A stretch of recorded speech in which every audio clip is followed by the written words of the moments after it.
예배소 오랜만에 오죠? 우리가 뭐 사순절 지나고 부활주일 지나고 또 시편을 나눴고 오랜만에 이제 예배소 다시 돌아왔습니다. 오늘 파요 선생님은 예배소 교우들한테 우리가 지난번에 봤던 3절에서 무엇을 권면하냐면 하늘의 신령한 복들을 받아라 라고 말씀하고 있습니다.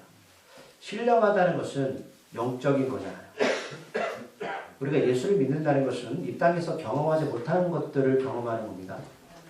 물론 하나님께서 우리를 사랑하셔서 물질도 주시고 건강도 허락하실 겁니다.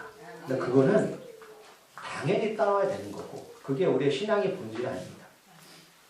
신령한 복들을 여러분들 욕심을 가지셔야 돼요.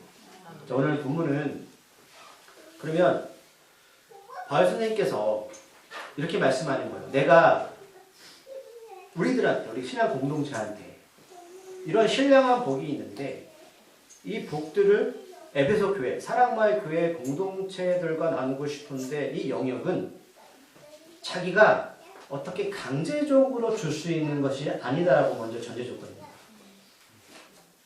지금 우리가 예술 이야기하고 신령한 복을 말하지만 그것을 듣는 그 당사자들이 그것을 갈급하고 갈망할 때에 그것을 취할 수 있는 것이지 아무리 하나님이 지금 이 땅에 오셔서 예수가 우리한테 그것을 말해도 그것이 얼마나 가치 있는 것인지를 깨닫지 못하고 받아들이지 못한다면 그냥 신령한 복은 신령한 복으로 끝나버리는 거예요.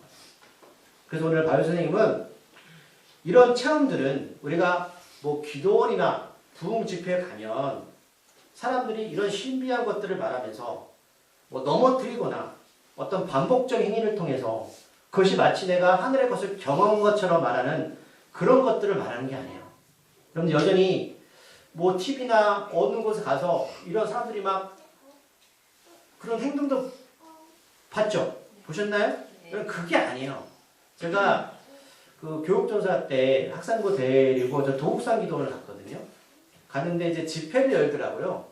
그때 유명한 부흥 강사 오셨는데 하얀 옷에 하얀 빼곡대 차는 에쿠스였어요. 이해가 안 갔죠? 근데 그분이 막 이제 기도하고 막 집회하는데 사람들을 넘어뜨려요. 근데 우리는 학생부 애들이잖아요. 애들이 그런데 감흥이 별로 없죠. 근데 희한하게 우리 팀만 왔다가 기도하지 않고 그냥 가는 거예요. 다른 어른들은 난리가 났어요. 막 랄랄 하면서 쓰러지고 막 하는데 우리 아이들은 눈만 말똥말똥하고 근데 우리 아이들은 왜 기도 안 해줘요? 그럼 말똥말똥한 친구들은 기도하면 하나님 역사가 일어나지 않습니까? 아니죠. 그러니까 이분들이 경험한 게 과연 하나님이 주신 이런 신령한 체험일까? 저는 그렇게 보지 않습니다. 하나님은 그렇게 일하지 않아요. 그래서 바울 선생님은 신비적인 체험이 우리의 신앙을 증가하지는 않는 거예요. 신령한 복이라는 것은 가장 중요한 게 뭐냐 오늘 나올 텐데 성령의 역사입니다. 성령의 역사는 복음을 전하는 건데 먼저 오늘 그 바울 선생님께서 이 말씀을 먼저 찾아볼게요. 고린도전서 껴놓고요. 2장 11절 말씀.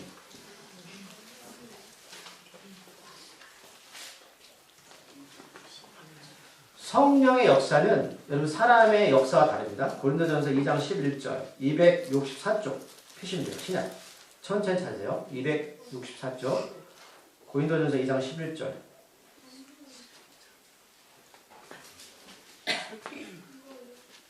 10절 11절까지 말씀을 같이 함께 읽겠습니다. 시작. 오직 하나님이 성령으로 이것을 우리에게 보이셨으니 성령은 모든 것, 곧 하나님의 깊은 것까지도 통달하시느니라. 사람의 일을 사람 속에 있는 영에 누가 알고 이와 같이 하나님의 일도 하나님의 영 외에는 아무도 알지 못하느니라. 아멘. 제가 쉽게 풀어드릴게요.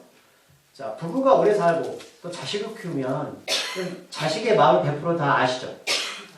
몰라요. 왜 몰라요? 어떻게 알아요? 왜 알 수가 없죠? 오래 살았잖아요. 밥도 같이 먹고 같이 잠도 자고 같이 여행도 다니고 했잖아요. 그러면 자식도 몰라요? 사람의 일을 사람의 속에 있는 영 외에는 누가 알겠습니까? 그 말씀하는 거예요. 사람은 상대방의 속을 안다 모른다? 모른다. 이와 같이 하나님의 일도 하나님의 영 외에는 아무도 알지 못하리라. 성령의 역사, 영적으로 깨닫는 것, 신령한 일들, 이런 것들은 아무리 얘기해줘도 몰라요. 근데 이것을 깨닫게 할 수 있는 방법이 한 가지가 있습니다. 성령입니다. 성령은 한 가지죠. 성령은 모든 사람들에게 여러 사람이 좋지만 성령은 하나이기 때문에 한 가지 생각을 하고 한 가지 마음을 품을 수가 있습니다. 그러면 그 성령의 역사가 가정에 임하면 가정이 어떻게 될까요? 하나가 되겠죠. 아니에요? 성령의 역사가 만약에 우리 직장에 임하면 어떻게 될까요? 직장이 하나가 되겠죠. 그럼 사람의 생각은 달라요. 그래서 오늘 바울 선생님이 그러는 거예요. 이거는 이런 신령한 체험은 사람의 힘으로 할 수가 있는 일이 아니다. 제가 아무리 여기서 예수 이야기하더라도 여러분 성령 역사 없이는 깨달을 수가 없습니다. 그래서 오늘 그 말씀 이후로 쭉 나오는데 제가 그것을 오늘 설명해 드릴게요. 자, 그러면 성령의 역사가 뭐냐면 오직 지혜와 계시를 할 수 있다 하는 거죠. 어떤 사람이 무슨 생각하는지는 그 상대방만이 알 수 있죠. 이렇게 배웠죠? 그러면 하나님의 일도 똑같다는 거예요. 하나님의 일도 성령 외에는 어떤 일이 벌어지는지 교회 공동체 다른 사람은 알 수가 없어요. 성령의 도움을 받지 않고서는. 그래서 교회 공동체에서 아무리 하나님 나라를 말하고 천국과 지옥을 말해도 여러 말들 해도 성령께서 깨닫게 하지 않으시면 그 사람은 천국의 소망이 뭔지 몰라요. 복음을 전하는 게 어떤 가치 있는지를 몰라요. 그래서 바울 선생님도 에베소 교우들한테 이야기를 똑같이 하는 거예요. 내가 이런 게 있는데 이것을 신령한 이야기를 너희한테 해줘도 성령의 역사 없이는 깨달을 수가 없습니다. 그래서 오늘 16절에서 내가 기도할 때에 기억하며 너희로 말미암아 감사하기를 그치지 아니한다. 이 말씀은 자 지금 바울이 로마에 감동되어 있죠. 지금 순교를 얼마 안 남기고 있어요. 바울이 3년 동안 얘들을 같이 말씀을 가르쳤거든요. 그리고 떠났단 말이에요. 그러면 지금 에베소 교회의 교우들이 어떤 상태인지를 알 수가 없어요. 그럼 오늘 지금 바울이 로마에 감금되면서 이런 소식을 들었던 건 뭐 편지를 받을 수 있을 테고 사람을 통해서 에베소 교회가 어떻게 가고 있는지 듣고 있는 거예요. 자, 청주의 교회가 무지만이야. 그리고 여러 가지 형태로 교회가 세워졌습니다. 그런데 그 교회가 모두 하나님의 뜻 가운데 가면 좋겠죠. 그런데 그렇게 갈 수가 없어요. 왜냐? 그 교회가 성령의 원동력 없이는 사람의 일로 끝나버린다고요. 그래서 오늘 바울 선생님이 로마에 감금되어 있으면서 내가 기억할 때에 기도할 때 기억한다. 너희로 말미암아 내 감사 이게 그치지 않는다. 왜냐하면 15절을 알았어요. 15절 말씀 읽어볼게요. 이로 말미암아 주 예수 안에서 너희 믿음과 모든 성도를 향한 사랑을 나도 듣고 오늘 바울 선생님이 이들 말씀을 가르쳤다고 말씀드렸어요. 3년 동안 가르쳤어요. 지금 없어요. 그런데 이야기를 들은 거예요. 어떤 이야기를 들었냐면 두 가지. 자, 에베소 교회 공동체 두 가지가 있는데 이게 뭐냐면 예수 안에서 너의 믿음. 믿음이 뭐죠? 믿음이 뭐예요? 믿음을 말해보세요. 믿음이 뭐야? 교회에 나오면 믿는다며요. 뭘 믿으세요? 자, 제가 그럼 말씀드릴게요. 우리가 교회를 열심히 다녔어요. 근데 그 사람은 예수보다 재물이 우선이에요. 그분의 믿음은 뭐예요? 재물이에요. 그게 믿음이라고요. 너무 단순한 거예요. 오늘 바울 선생님이 이들을 기억하고 감사하는 건, 기도하는 건 에베소에 있는 공동체가 가장 우선순위가 재물이다. 이 믿음 때문에 감사할까요? 아니에요. 여러분 재물을 벌지 말라고 말씀드리는 게 아니에요. 제가 그거 말씀드리는 게 아니에요. 절대로. 근데 어떤 사람은 나는 예수를 믿지만 나의 가장 우선순위는 건강이야. 나는 자녀야. 그게 믿음이에요. 그게 믿음이라니까요. 그럼 예수님의 믿음은 뭐라고 생각하세요? 예수님이 믿었던 믿음은 이 백성들을 죄에서 구원시키는 거잖아요. 그게 믿음 아니에요? 그래서 죽으신 거예요. 맞죠? 예수님이 이 땅에서 가장 큰 믿음은 뭐냐면 저 죽어가는 영혼들이 나를 믿고 구원받기를 원하는 것이었어요. 그러면 바울이 에베소 교회에서 3년 동안 가르쳤다고 말씀드렸잖아요. 그럼 무엇을 가르쳤을까요? 하나님 나라, 예수님 아니에요? 그걸 가르친 거예요. 그리고 떠났어요. 이게 믿음이었다. 이게 믿음이에요. 그럼 사랑마을 교회 믿음은 뭐예요? 예수가 믿음이 돼야죠. 예수가 이 땅에서 가르쳤던 그 영원한 생명, 하나님 나라가 우리의 믿음이 돼야 되죠. 이게 우리의 기억이고 우리의 감사고 우리 기도의 제목이 돼야 된다는 거예요. 그 두 번째 뭐냐면 모든 성도를 향한 사랑을 나도 들었다. 자, 사랑은 두 가지가 있습니다. 자, 수직적인 사랑이 있고요. 수평적인 사랑이 있어요. 자, 하나님과의 관계는 수직적인 거 맞죠?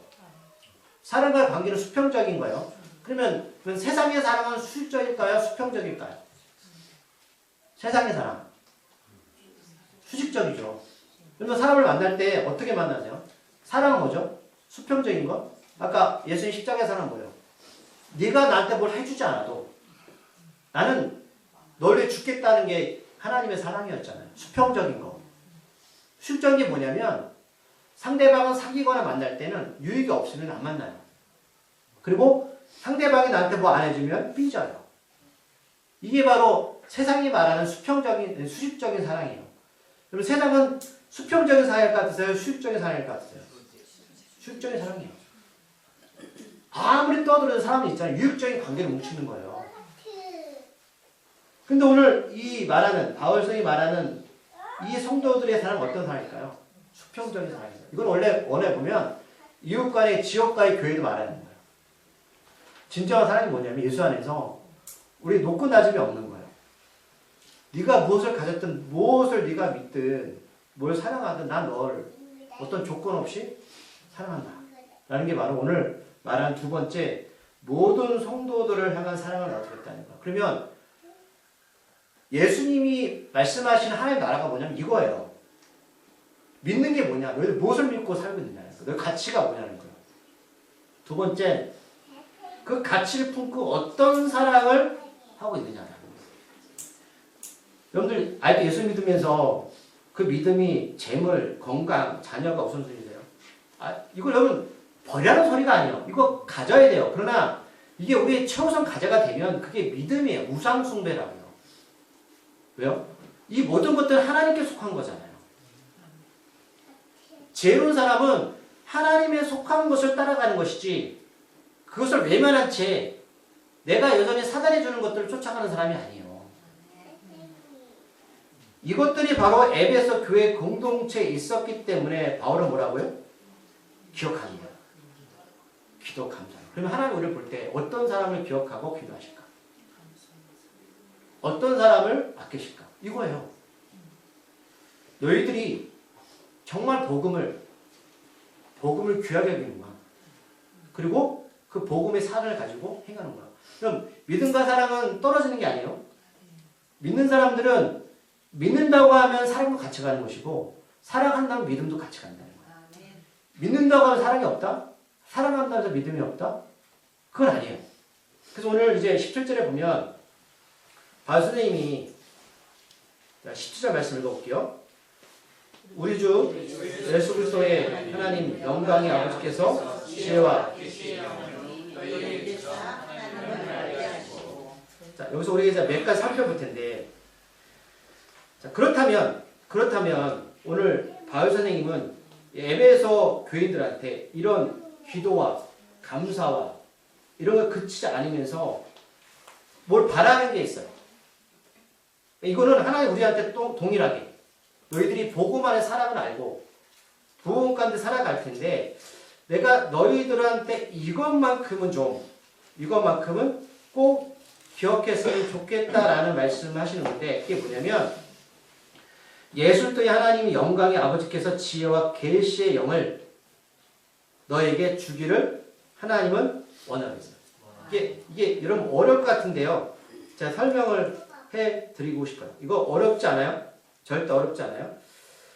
자, 먼저 이게 뭐냐면 하나님을 알게 하시는 축복된 공동체가 되길 원하신다. 교회는 우리가 어떤 말씀을 가르치고 예배드리는 목적이 뭐냐는 거는 하나님을 알라는 거예요. 하나님 누군지를 알아라. 믿음과 사랑의 교회는 성령의 역사가 강하게 일어나는데 성령의 역사가 가장 크게 일어나는 의미가 뭐냐면 하나님을 알게 되는 거예요.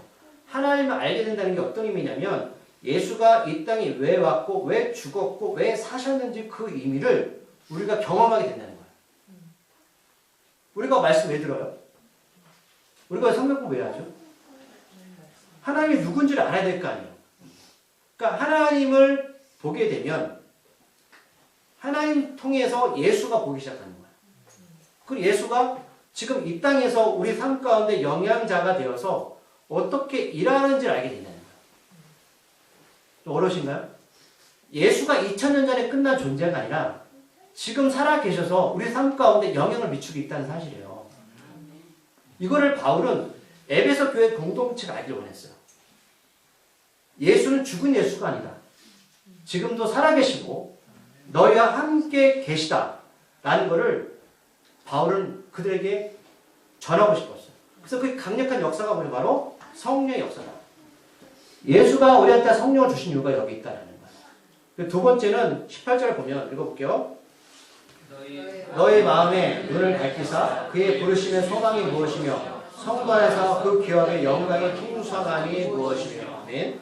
하나님께서는 하나님을 알게 되면 어떤 일이 일어나면 성령 우리의 영적인 눈을 밝히셔요. 사람은 육으로 보는 눈이 있고 영적인 눈이 있습니다.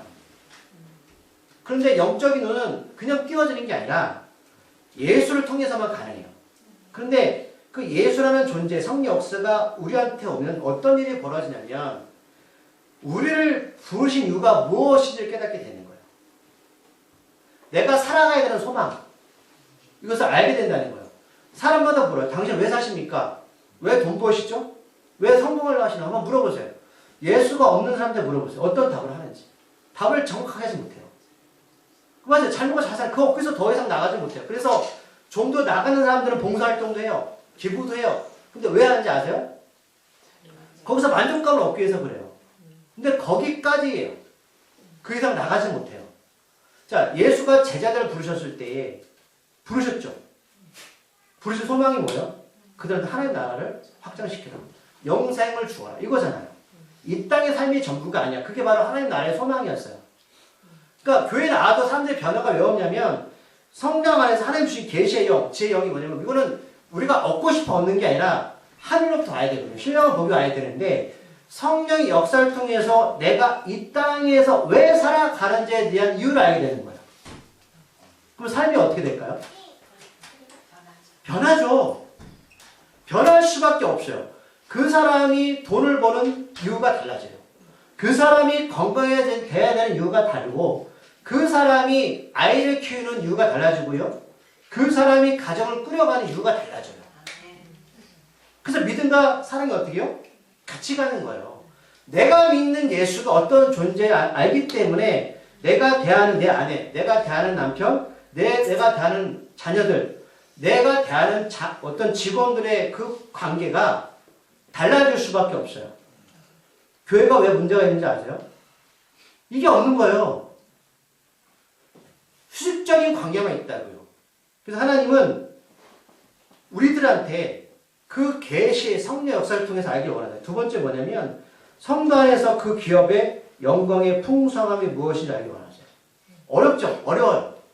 풀이해드릴게요. 자, 기업이라는 말이 어디서 나왔냐면 이스라엘 백성들이 광에서 나올 때 하나님이 가나안 땅을 그들한테 기업으로 약속하셨죠. 그렇대요. 그러면 하나님의 기업은 무엇일까요? 생각해 보셨어요? 하나님의 기업은 가나안 땅이에요? 아니죠. 하나님의 기업은 이스라엘 백성들이었다고요. 이해하셨어요? 그 하나님의 기업인 이스라엘 백성들이 하나님 주신 그 땅 기업을 하나님 나라로 만들어 가는 것. 근데 하나님은 그 땅이 중요한 게 아니라 그 땅을 다스리는 누가 더 중요하다? 이스라엘 백성들 자신의 기업. 우리가 중요하다고요. 그래서 영적으로 눈이 뜬 사람은 영광의 풍성함, 하나님이 우리를 이 땅에 불러내서 이 가나안 땅 확장시키는 이스라엘 백성들 우리들에게 관심이 많으세요. 우리들한테 교회 건물이 크고 이게 관심이 많은 게 아니라 이 교회를 이끌어가는 우리들한테 관심이 많으세요. 왜? 우리가 하나님의 기업이기 때문에. 우리가 하나님의 기업이에요. 여러분들이. 여러분 가나안 땅이 아무리 좋아도 그 기업을 이끌어갈 사람은 이스라엘 백성들이잖아요. 하나님의 백성들 아니에요? 그 백성들이 없으면 그 땅에 있는 전혀 없는 거예요. 사랑마을 교회 이 건물이 하나님 관심 있는 게 아니에요. 이 건물을 왜 주셨죠? 누구한테 주셨어요? 우리한테 주신 거예요. 잘 보세요. 이 건물은 하나님 관심 없어요. 왜 주셨냐면 하나님의 기업은 우리가 그렇게 기도했기 때문에요. 하나님의 소망을 이루어 달라고. 그래서 주신 거예요. 우리가 없으면 이 건물은 하나님한테 의미가 없습니다. 이해하셨어요? 이게 바로 바울이 에베소 교우들한테 이거를 가르쳐주고 싶었다고요. 하나님 너희들한테 관심이 있어. 그래서 19절에 보면 세 번째 읽어볼게요. 그의 힘의 위력으로 역사하심을 따라 믿는 우리에게 베푸신 능력의 지극히 크심이 어떠한 것을 너희로 알게 하시기를 원합니다. 아멘. 굉장히 어렵죠? 쉽게 풀이하면 이렇게 풀이할 수 있어요. 하나님의 강력한 힘으로 역사하심을 따라 믿는 우리에게. 여러분 하나님 전능하심을 믿습니까? 하나님의 강력한 힘으로 역사하심을 따라 믿는. 하나님은 스토리를 통해서 역사하는 말씀드렸죠. 전 세계의 역사, 개인의 역사, 그걸 믿는 우리에게 베푸신 그의 능력이 지극히 크심이 무엇인지 우리를 알게 하시기 원하십니다. 하나님의 힘이 얼마나 강력한지를 우리들이, 기업들이 알기를 원하십니다. 여기 보면 강력, 힘, 역사심, 하나님의 능력 반복되지요. 이거는 육신의 능력으로 힘으로는 알 수가 없다는 거예요. 신령한 복을 받는 영적인 사람들을 통해서만 알 수 있다. 그러면 우리가 봤던 이런 일들, 하나님께서 지혜와 계시를 통해서 하나님의 기업이 눈을 밝히셔서 부르심에 소망 있게 하시고 그 기업을 품게 하시며 하나님의 능력이 얼마나 큰지를 알게 하시기 원하시는데, 이런 것들이 교회 다닌다고 이 모든 사람한테 다 적용되는 게 아니고요. 자, 20절 말씀 읽어볼게요. 그의 능력이 그리스도 안에서 역사하사 죽은 자들 가운데서 다시 살리시고 하늘에서 자기 오른편에 앉히사. 아멘. 그 하나님의 능력 우리가 살펴봤죠. 그 하나님의 능력은 예수 안에서 역사하신다. 지금 예수 안 보이잖아요. 그럼 이 능력 어디서 경험해 우리는? 성령을 통해서 예수를 영접한 사람들을 말해요. 제가 아까 성령 공부 때 그런 말씀 드렸어요. 자, 제가 절에 가서 밥을 먹으면 제가 불교인이 됩니까? 왜 안 해요? 그럼 여러분들이 무슬림에 가서 밥을 먹으면 무슬림이 되나요? 아니죠. 또 질문 던져. 그러면 우리가 교회에 와서 100번 밥을 먹으면 다 그리스도인이 됩니까? 안 되죠. 여러분 교회 다닌다고 그리스도 되는 게 아니에요. 그냥 다닌 거예요. 그렇죠? 뭐냐면 예수 안에 성령 받은 사람들 말해요. 성령 받은 사람들이 보다 신령한 복을 경험한 사람들. 이 사람들이 뭐냐면 죽은 자들 가운데서 다시 살리시고 하늘에서 자기 오른편에 앉으사. 예수님이 지금 다시 사셔서 하나님 오른편에 앉아 계셨죠. 앉아 계시죠. 누가 하신 거죠? 하나님이 하신 거죠. 그럼 왜 이렇게 하신 거예요? 우리들한테 너희들도 동일하게 이렇게 될 것이다 라는 거죠. 우리가 이 땅의 삶이 전부인가요? 아니죠. 이거는 신령한 복을 가진 사람이 경험할 수 있다고요. 그래서 이 사람들의 삶은 당연하게 부르심의 소망에 따라서 살아가는 거예요. 하나님 왜 예수를 첫 부활의 열매로 맺게 하셨을까? 창조 회복이죠. 우리를 원래 만드신 그대로 보이신 거예요. 그렇기 때문에 이런 사람들이 신앙 공동체에 모이면 어떤 일들이 일어날까요? 신령한 것들을 체험하고 신령한 것들이 이 땅에서 이루어지는 거죠. 우리 주기도문 기억하시나요? 하나님, 하늘에서 이루어진 것이 이 땅에서도 이루어지게 해주세요. 하늘과 땅 여러분 막힌 게 아니에요. 그러면 하늘과 땅을 연결해준 존재가 누구다? 예수 없잖아요. 지금 누구예요? 예수를 모신 신령한 복을 받은 사람들이에요. 지금 바울이 지금 에베소 교회 공동체한테 이걸 원하고 있다고요. 그래서 21절 읽어볼게요. 모든 통치와 권세와 능력과 주권과 이 세상뿐만 아니라 오늘 세상에 일컫는 모든 이름 위에 뛰어나게 하시고, 자, 예수님의 능력은 이 세상뿐만 아니라 오는 세상. 지금 여러분들 오는 세상에 살고 계세요? 아니, 우리는 몰라요. 하지만 예수님은 처음에 끝이잖아요. 예수님이 이 땅의 주인뿐만 아니라 우리가 죽음 이후에 영원한 하나님의 나라, 올 세상까지 주인이세요. 그럼 만약에 보세요. 예수 왜 죽으셨냐면 예수님 이 땅에 오실 때는 육신의 몸이 없으셨나요? 그 십자가에 죽지 말아야죠. 쉽게 말하면 예수님 육체의 고통을 느끼셨죠. 십자가에 박히시고 못에 박히시고 아파하셨잖아요. 그런데 3일 있다가 다시 영원히 육신 속에 들어갔죠. 근데 달라졌어요. 어떻게 달라졌냐면 제자들이 방 안에 무서워서 그렇게 숨어 있었는데 예수님이 딱 나타났어요. 어떻게 나타나신 거예요? 시 공간을 초월하신 거죠. 그게 무슨 의미예요? 예수님은 이 세상뿐만 아니라 오는 세상에도 계신 분이에요. 왜 부활하셨냐? 우리의 첫 열매 되셨지만 예수님은 우리의 앞날을 알고 계시고요. 시 공간을 지금도 움직이세요. 뭐 과학 같은 영화 같처럼 느끼세요? 그래서 모든 이름 위에 뛰어나게 하셨다는 거예요. 예수만이 우리의 구원자시다라는 거죠. 자, 이제 그 예수가 우리한테 말씀하시는 이 교회 의미를 말씀하실 거예요. 자, 22절, 23절의 말씀을 제가 읽고 이제 말씀을 정리하겠습니다. 또 만물을 그의 발 아래 복종하게 하시고 그를 만물 위에 그의 머리로 삼으셨니다. 교회는 그의 몸이니 만물 안에서 만물을 충만하게 하시는 이에 충만함이라. 아멘. 자, 어렵죠? 세상에는 여러분 두 가지 존재합니다. 영이 악한 영과 거룩한 성령이 역사합니다. 사람이 어떤 행위를 할 때는 그 행위가 어떤 영향을 미치느냐에 따라 달라요. 그 사람은 몸이 있고 혼이 있고 영으로 구성되어 있습니다. 그 영이 혼을 지배하고 혼이 육을 지배합니다. 그럼 혼을 누구한테 영향을 받느냐? 성령이나 악한 영이나 따라 달라요. 그래서 악한 영의 지배를 받는 사람들은 나도 모르게 내 삶의 행동이 이상하게 나오는 거예요. 그러나 성령의 역사를 받는 사람들은 성령이 나의 몸까지 지배해요. 생각과 마음을 지배하게 되는 거예요. 그 두 가지의 영의 역사이라는데 예수는 성령의 역사죠. 그 예수가 이 땅에 뭘 세우셨어요? 교회를 세우셨는데 또 만물을 그의 말 아래 복종하게 하셨다. 만물은 세상의 창조물을 말해요.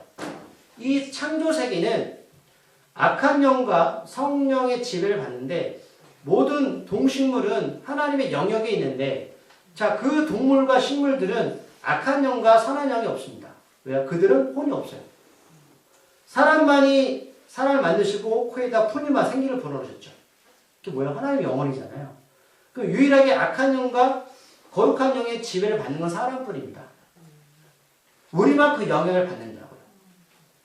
그래서 하나님 이 세상의 모든 만물들을 부활하시고 복종하셨는데 그 만물 위에 뭘 집어넣으셨다고요? 교회를 세우셨다는 거예요. 그 만물 안에 뭐가 들어가 있냐면 만물 안에 재물 들어가 있고요. 건강도 들어가 있고요. 자녀도 들어가 있는 거예요. 교회는 단순하게 예배만 드리는 것이 아니라 이 만물이 모든 것이 녹아 들어가셨어요. 근데 이 교회의 주인이 누구시냐면 예수님이에요. 근데 우리가 이 말씀만 보면 그래 예수님 머리시니까 머리의 지배를 받아야지. 그러면 이건 잘못된 해석입니다. 자, 만약에 김일중 목사가 머리만 있으면 온전한 사람입니까? 머리 중요한 거 알겠어요. 우리는 모든 뇌에서 신경에 영향을 받으니까. 그러면 온전한 몸이 되려면 뭐가 있어야 되죠? 몸이 있어야 되죠. 몸은 누구예요? 여러분들이에요. 머리만 중요한 게 아니라 하나님은 기억된 이 몸이 온전하게 되기를 원하는데 이 모든 구성원들 안에 뭘 주셨냐면 만물을 주셨다고 이 안에. 그래서 우리가 기도하고 기억하고 감사하면 이 가운데 과학 같은 영화지만 이야기지만 만물을 움직일 수 있는 능력도 주셨다는 거예요. 왜? 세상을 누가 창조하셨어요? 하나님이. 그래서 예수님이 기적과 표적을 왜 베푸셨냐면 그 하나님 안에 모든 만물들이 속해 있었기 때문이에요. 그래서 예수님이 말씀하셨잖아요. 너희들은 나보다 더 큰 일 할 수 있다. 우리 예수가 있으니까 우리가 믿음이 없어서 못하는 것뿐이에요. 그래서 교회는 그의 몸이니 만물 안에서 만물을 충만하게 하시는 이에 충만합니다. 어렵지만 교회는 예수님이 머리 되시고 우리는 그의 몸의 역할을 하기 때문에 하는 이 모든 것들이 안에 허락하셨다는 게 오늘 본문의 이야기예요. 자, 정리하면 하나님은 바울사님 통해서 이걸 가르친 거예요. 교회가 얼마나 능력 있고 가치 있는 것이고 예수님은 자기 목숨을 바쳐서 이 교회를 세우셨고 이 교회 안에는 바로 그 능력을 믿는 사람들이 모여서 계시와 지혜를 받아 하나님 나라의 소망을 이루는 것이다. 너희들이 그것을 지금 예수 안에서 믿음으로 그 사랑을 같이 나누는 것을 보니 내가 너희들의 이 마음 그치자 기도하고 기억하고 감사한다. 이 내용을 지금 에베소 교인들한테 쓴 거예요. 이 내용을. 그럼 예수 믿는 게 그냥 보통 일이 아니라고요. 여러분들 하나님의 기업입니다. 이제는 저는 다시 말씀드리지만 교회를 댕기는 사람이 되면 안 돼요. 예수님의 삶의 머리 되시고 우리 교회의 머리 되시고 우리 그 지체 역할을 이 땅에 부르심의 소망의 영광의 풍성하심을 따라서 하나님의 능력을 펼치는 사람이 되시길 바랍니다. 여러분 대단한 거예요. 쉬운 사람들이 아니라고요. 제한적으로 두지 마세요. 그래서 우리가 기도하는 거겠죠. 그래서 예배 드리는 겁니다. 이것을 에베소 교회에 또 우리들한테 바울은 알기를 원했습니다. 기도하겠습니다. 하나님의 능력이 함께하기를 소망합니다. 주여 우리를 도와주시고 사랑과의 교회 공동체가 하나님 사랑과의 교회가 오늘 에베소 교회 같은 역할을 감당케 하여 주시옵소서. 하나님 계시와 지혜와 허락하셔서 부르심의 소망을 따라서 우리가 기업이 되게 하시고 예수님의 몸이 되어서 이 교회가 온전하게 사람을 살리고 영생을 우리가 나누는 하나님 귀한 생명의 터전으로 삼아 주시옵소서. 예수님의 이름으로 기도드립니다.